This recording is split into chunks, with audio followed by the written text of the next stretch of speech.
Afternoon and welcome to Employment Law Training. My name's Leo Fitch and I'll be your facilitator. Employment law changes regularly and it is important for our organization to maintain compliancy. This can be done through continual updates and training. So let's get started. There are 4 employment laws that are going to be discussed. First, the Family and Medical Leave Act. Second, Americans with Disabilities Act.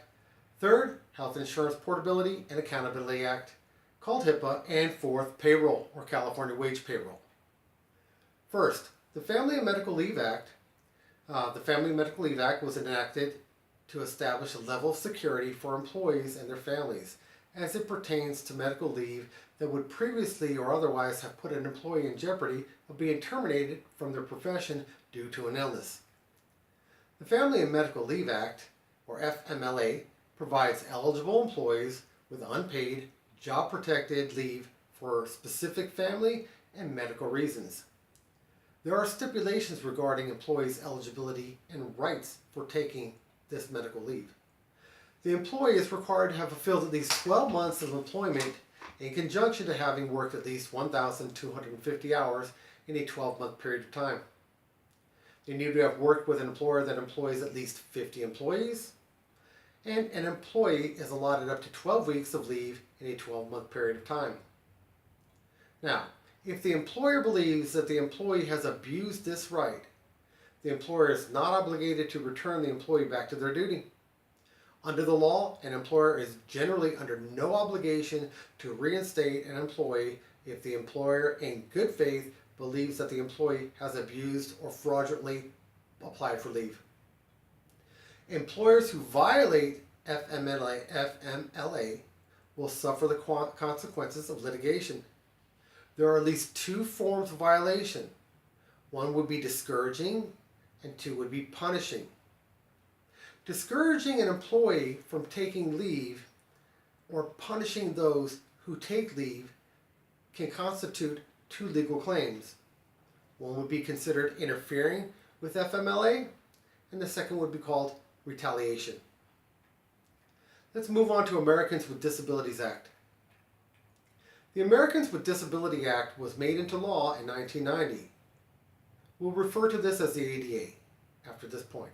The ADA is an act that provides protection to disabled employees from being discriminated against regarding employment. An employee that is qualified to work but has a disability cannot be discriminated against for that disability. The ADA prohibits employers with at least 15 employees from discriminating against an otherwise qualified person who has a disability. Employees who are discriminated against have to bring litigation to the defendant, and there are requirements that must be shown.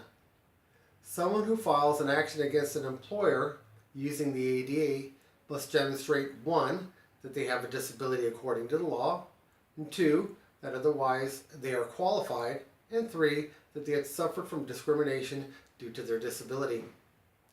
An employer who violates these rights are subject to litigation.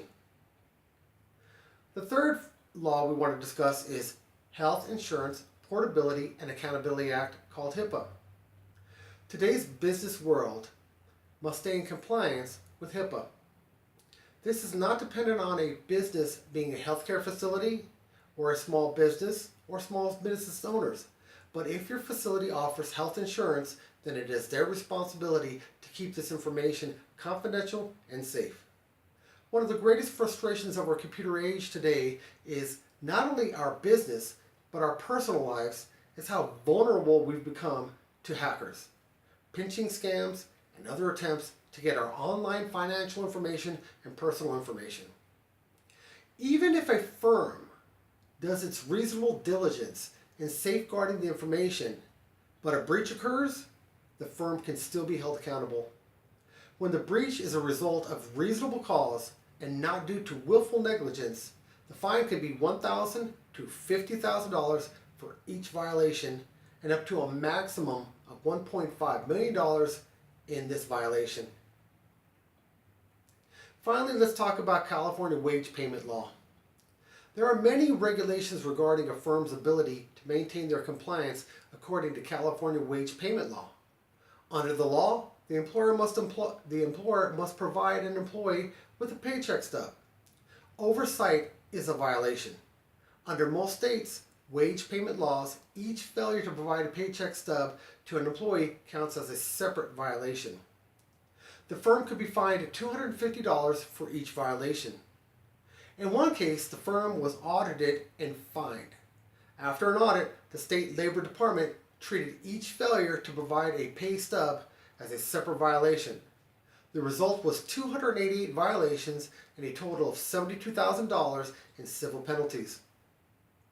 Next, California wage payment law requires an employer to disperse wages at least 2 times per month. This can be done in 3 ways: check, cash, or if approved by the employee, direct deposit. California Labor Code Section 201 requires, if an employee is terminated, that the employer must pay the wages at the time of termination. California Labor Code Section 202 requires that if an employee resigns, they are to be paid within 72 hours of that date. And 3, California Labor Code Section 209 states that if an employee leaves due to a labor dispute, the employer will make payment available during the next payday. Payment laws and codes are an integral part of business, and compliance is critical regarding this topic. Thank you very much. My name is Leo Fitch. Have a good day.